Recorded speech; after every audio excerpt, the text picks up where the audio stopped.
Hello friends, welcome to banker study Hindi special. तो RRB में पहली बार सेक्शनल टाइमिंग होने वाली है। क्या क्या इसका इम्पैक्ट पड़ने वाला है वो सब कुछ आज हम इस वीडियो में डिस्कस करेंगे। प्रीलिम्स में क्या रूल रहने वाला है, क्या सेक्शनल टाइमिंग हो गई है, मेंस में क्या सेक्शनल टाइमिंग हो गई है, कितना इम्पैक्ट पड़ जाएगा, अब ये सारी चीज़ें हम यहाँ पर क्लियर करने वाले हैं। और एक चीज़ तो समझ लो कि अब हिंदी का रोल बहुत ज़्यादा एग्ज़ाम में देखने के लिए मिलेगा। यानी कि ये अब एक ऐसा सब्जेक्ट बनेगा जो आपको मेंस के अंदर क्रूशियल रहने वाला है, जो आपके मार्क्स डिसाइड करेंगे। अब इस सब्जेक्ट के मार्क्स डिसाइड करेंगे कि आप एग्ज़ाम में कितना बेहतर कर पाएंगे। तो चलिए सबसे पहले हम बात कर लेते हैं प्रीलिम्स एग्ज़ाम की। प्रीलिम्स के अंदर जो सेक्शनल टाइमिंग आपकी हुई है वो हमेशा की तरह 45 मिनट्स तो टोटल दिए ही गए हैं, लेकिन जैसा सोचा जा रहा था कि 22 मिनट या 23 मिनट इस तरीके से किया जाएगा, लेकिन इन्होंने क्या किया है, रीजनिंग इसको दे दिए हैं 25 मिनट। तो जिन लोगों की रीजनिंग अच्छी है वो काफ़ी खुश हो जाएंगे, और जिनका क्वांट अच्छा था उनके लिए थोड़ा सा विचार करने की बात है कि उनको मिलेंगे सिर्फ 20 मिनट। क्या क्वेश्चन भी कम किए गए हैं? नहीं, 40 क्वेश्चंस इसमें आपको करने हैं, 40 क्वेश्चंस इसमें आपको करने हैं। अब यहाँ पे क्या हम कर लें, क्या इस चीज़ का इम्पैक्ट देखने के लिए मिलेगा? अब देखो, जहाँ तक मेरा अनुभव है मुझे ऐसा लगता है कि अगर रीजनिंग में 25 मिनट दिए जा रहे हैं तो रीजनिंग का जो लेवल है ना, रीजनिंग का लेवल थोड़ा सा अप रहेगा। हम कह सकते हैं कि जो रीजनिंग है वो मॉडरेट से स्टार्ट होगी। अब ये इजी नहीं होगी, ये मॉडरेट से ऊपर होगी। और वहीं अगर हम क्वांट की बात करें तो क्वांट में इस बार आपको हो सकता है थोड़ा सा पेपर इजी देखने के लिए मिले, और कुछ ऐसा भी हो सकता है कि आपको नंबर सीरीज़, सिंप्लीफिकेशन और क्वाड्रेटिक, ये तीनों ही चीज़ें आपके एग्ज़ाम में देखने के लिए मिले। पहले क्या हो रहा था कि इन तीनों में से कोई 2 टॉपिक पूछे जाते थे, लेकिन इस बार ऐसा लग रहा है कि ये तीनों ही टॉपिक वो पूछने वाला है। तो क्या कट ऑफ पर इम्पैक्ट पड़ेगा? सबसे बड़ी चीज़ तो हम ये मान लेते हैं। अब आप देखिए, एक चीज़ अगर मान के चलें कि 25 मिनट के अंदर रीजनिंग में कितना क्या क्या किया जा सकता है। अगर 25 मिनट आपको मिलते हैं तो रीजनिंग में मुझे ऐसा लगता है कि आप इजीली 4 पजल्स बना लेंगे। 4 पजल्स आप बना सकते हैं। अगर 4 मिनट भी हम लगा के चलते हैं तो 16 मिनट में आप ये कर लेंगे, ठीक है। और क्वेश्चन आपके कितने हो जाएंगे? 20। फिर इसके बाद जो छोटे छोटे क्वेश्चन होते हैं, जिन्हें मैं कहता हूँ 2 मिनट में आप 5 क्वेश्चन कर सकते हैं, तो बचे हैं आपके पास 9 मिनट। और इन 9 मिनट में मुझे ऐसा लगता है कि आप इजीली 15 से लेके 18 तक क्वेश्चन इजीली कर पाएंगे। 15 से 18 यहाँ पे इजीली कर पाएंगे। तो अब जो रीजनिंग यहाँ पे जो है वो सबसे ज़्यादा स्कोरिंग होना चाहिए। अगर आप 35 से 38 रीजनिंग क्रॉस कर जाते हैं तो आप ये मान के चलें कि आप काफ़ी बड़ा एज ले लेंगे बाकी बच्चों से जिनका क्वांट ज़्यादा स्ट्रॉन्ग है और रीजनिंग कम है। लेकिन अगर आपके दोनों सब्जेक्ट अच्छे हैं तो सबसे ज़्यादा फ़ायदा आपको होने वाला है, क्योंकि अब यहाँ पे क्वांट में जो मिल रहा है वो कितना मिल रहा है? 20 मिनट मिल रहे हैं, 20 मिनट। और इन 20 मिनट्स में आप क्या क्या कर सकते हैं? आप अगर एक अंदाज़ा लगा के चलते हैं तो आप लगभग 8 मिनट के अंदर छोटे वाले 15 क्वेश्चन कर सकते हैं। और इन 15 क्वेश्चन में नंबर सीरीज़ हो गया, क्वाड्रेटिक हो गया, सिंप्लीफिकेशन हो गया, तो 15 ना मान के मैं मान के चलता हूँ 12 से 13 क्वेश्चन इन 8 मिनट में कर सकते हैं। और जो 12 मिनट आपके पास बच रहे हैं इनमें आप 3 DI कर सकते हैं।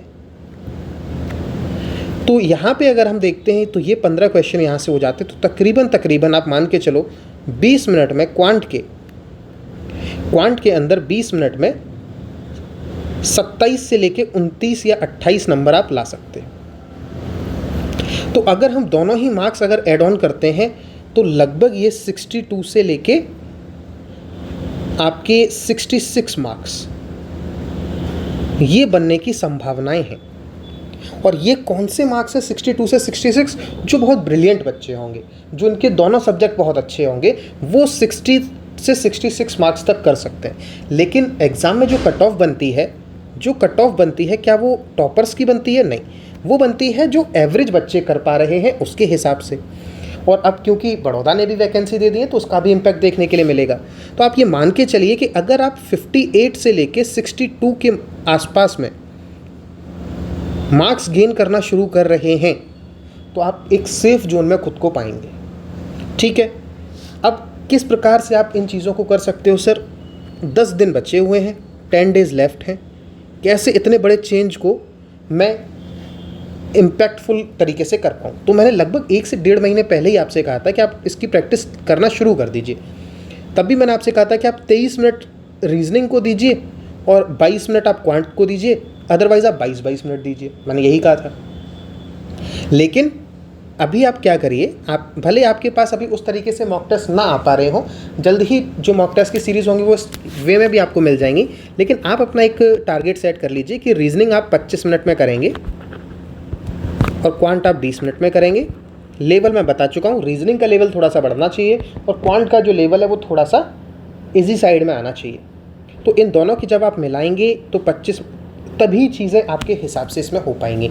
और एक अच्छा अटैम्प्ट में क्या बता रहा हूँ, 58 से लेके 62 मार्क्स ये आपको गेन करने ही करने हैं एग्ज़ाम के अंदर, तब आप खुद को एक सेफ जोन में पाएंगे। अब बात आ जाती है बॉस मेंस की। मेंस बहुत इम्पैक्टफुल है, 5 सब्जेक्ट पूछे जा रहे हैं। किस तरीके से बांटा हुआ है? 3 सब्जेक्ट 30 मिनट के दे दिए हैं। और ये मान के चलो अगर आप हिंदी अटेम्प्ट कर रहे हैं तो ये चैनल सबसे बेस्ट है। और क्वांट होगा, रीजनिंग होगा और इंग्लिश या हिंदी। ठीक है, और 15-15 मिनट आपको मिल रहे हैं जीएस और कंप्यूटर के लिए। तो कुल मिला के 2 घंटे का पेपर है। अब यहाँ पे बॉस बात आएगी, ऊपर तो चलो रीजनिंग वालों को कुछ एज मिल सकता है, लेकिन मुझे ऐसा लगता है कि जो सबसे बड़ा एज मिलेगा वो किसको मिलेगा? वो मिलेगा जिसके सारे सब्जेक्ट स्ट्रॉन्ग होंगे। और उसमें भी जब आप मेंस के अंदर पहुँचेंगे तो ये मान के चलिए कि जो बच्चा इस सेक्शन में अच्छा कर जाएगा, मैं पहले कहता था आपसे कि 25 मिनट हिंदी के लिए काफ़ी है, अब आपको 5 मिनट एक्स्ट्रा मिल रहे हैं, फ़ायदा उठाना है। 5 मिनट एक्स्ट्रा मिल रहे हैं, इसका फ़ायदा उठाना है। मार्क्स अब आपके हिंदी में 33+ ही आने चाहिए, पूरी ताकत लगा देना। कैसे आएंगे? मेरा कोर्स ले लो, वन स्टॉप सॉल्यूशन है, बहुत बेहतरीन कोर्स है, चैनल पर जाके देख लो कितना बढ़िया हमने पढ़ाया है। अब क्वांट में देखो, पहले क्वांट और रीजनिंग में पहले बच्चे क्या करते थे, मैं एक जनरली बता रहा हूँ कि वो ये 3 सेक्शन तो निपटा देते थे लगभग 45 मिनट के अंदर, ऐसा ही करते थे वो। और बचे हुए 75 मिनट्स वो देते थे क्वांट और रीजनिंग में, जो उनका ज़्यादा अच्छा होता था उसको 40 मिनट दे दिए, 45 मिनट दे दिए, दूसरे को 30 मिनट दे दिए। लेकिन अब ऐसा नहीं होगा, अब आपको क्वांट भी अच्छे से करना पड़ेगा, रीजनिंग भी अच्छे से करनी पड़ेगी। और यहाँ पे मुझे लगता है जो एवरेज मार्क्स होंगे ना, जिन बच्चों का क्वांट अच्छा है वो क्वांट में अच्छा कर पाएंगे, रीजनिंग अच्छी है वो रीजनिंग अच्छी कर पाएंगे, और जिनके क्वांट और रीजनिंग दोनों अच्छे हैं वो यहाँ पे एज लेंगे।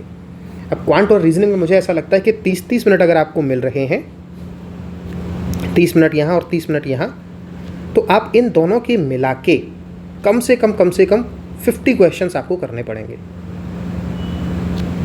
50 क्वेश्चंस आप यहाँ करो क्वांट और रीजनिंग के मिला के। हिंदी में, क्योंकि मैं हिंदी पढ़ाता हूँ, तो हिंदी में आपको 30 मिनट मिल रहे हैं, और मुझे लगता है अब ईजिली आप इसमें 30 से 33 मार्क्स तक ईजिली ला सकते हो। मैं ज़्यादा नहीं लिख रहा हूँ, 30 से 30 मार्क्स यहाँ पे ला सकते हो। ये क्वेश्चंस हो गए। अब ये इनके क्वेश्चंस के मार्क्स कितने हो जाएंगे? 62.5। कैसे? एक क्वेश्चन 1.25 मार्क्स का होता है। अब इसके बाद आपका जीएस बचता है और कंप्यूटर बचता है, 15-15 मिनट मिल रहे हैं। मैं मान के चलता हूँ आप इन दोनों ही सब्जेक्ट्स के अंदर मिला के आप 25 मार्क्स ला सकते हो। 25 मार्क्स इन दोनों सब्जेक्ट्स के मिला के आ सकते हैं। तो अगर आप इनको कैलकुलेट करने जाओगे तो आप देखो, मैं इसमें अगर 30 मान लेता हूँ मार्क्स, यहाँ पे मैं 25 मान लेता हूँ, तो भी आप अगर देखोगे ना तो आप 110 प्लस चले गए। 112.5 मार्क्स हो रहे हैं ये, 112.5 नहीं, कितना हो रहा है ये, एक बार गिन लीजिए, 117.5, 62 और 30 92, हाँ 117.5। ये मार्क्स आप इजीली ला सकते हो अब इसमें 2-4 मार्क्स ऊपर नीचे आपके हो सकते हैं, कोई इश्यू नहीं है। हिंदी में अच्छा कर लोगे, ये मान के चलो कि क्वांट और रीजनिंग में बच्चे 50 तक ले आते हैं। 50 ना सही, वो यहाँ पे 47 से 48, 49, 50 यही रहेगा एवरेज। ठीक है, ये मान के चलिए इतना रहेगा 47 से 50 तक। जो मेन चीज़ है वो अब आपकी क्रूशियल क्या हो जा रही है, हिंदी हो जा रही है। 30 मिनट मिलने वाले हैं, बेहतरीन तरीके से करना। 117 नंबर तक ईजिली ला सकते हो। प्रैक्टिस अपनी इन्हीं चीज़ों पे करना। अब 10 दिन बचे हैं तो यहाँ मेंस के ऊपर अभी टाइम वेस्ट मत करना, सिर्फ प्रीलिम्स की लगातार प्रैक्टिस करनी है। रीजनिंग थोड़ी सी और अच्छी करनी है। कोशिश करना कि 4 पजल्स तो बने अब, ठीक है। और जिसको हमारा हिंदी का बैच परचेस करना है वो हमारा हिंदी का बैच परचेस कर सकता है। टेलीग्राम ग्रुप से जुड़ जाओ, हिंदी की यहाँ पे PDF और जो क्लासेस होती हैं वहाँ PDF मिल जाती है। ये हमारा बैच है 349 रुपीज़ का। इस बैच में आपको क्या क्या मिलेगा, हिंदी का फाउंडेशन बैच आपको मिल जाएगा। सभी प्रकार के क्वेश्चन हमने कराए हैं, संभावित पैटर्न जो बन सकता है वो भी कराया है, नए पैटर्न के क्वेश्चन है वो भी कराए हैं, पुराना पैटर्न भी कराया है। सभी चैप्टर्स वाइज हमने टेस्ट पेपर लिए हुए हैं। टॉपिक वाइज प्रैक्टिस के लिए 1500 क्वेश्चंस की हमने वीडियो सीरीज़ दी है। 30 मॉक टेस्ट आपको मिलने वाले हैं। सभी क्लासेस की PDF मिलने वाली है। डेली हिंदी एडिटोरियल की आपको यहाँ पे PDF मिल जाती है और 20 हमने एडिटोरियल की वीडियो क्लासेस भी यहाँ पे कराई हैं। इसी के साथ 349 रुपीज़ आप अगर दिए गए नंबर पे UPI कर दीजिए और UPI के बाद इसी नंबर पे आप स्क्रीनशॉट भेज दीजिए, आपको हमारे पेड बैच में जोड़ दिया जाएगा। टेलीग्राम पे ये पूरा बैच है, बहुत बेहतरीन हमने यहाँ पे कराया हुआ है। ईजिली आप हिंदी में 30+ ले आओगे, बहुत क्रूशियल रहने वाली है। तो मुझे ऐसा लगता है कि ये वीडियो इतनी इनफ है। अगर आपको कोई डाउट है तो मैं एक सेपरेटली प्रीलिम्स के लिए कैसे करना है, मेंस के लिए क्या करना है, किस किस सब्जेक्ट के लिए क्या क्या करना है, मैं उस पर भी वीडियो बना दूंगा। ठीक है, तो मिलेंगे हम लोग नेक्स्ट सेशन में, तब तक के लिए गुड बाय।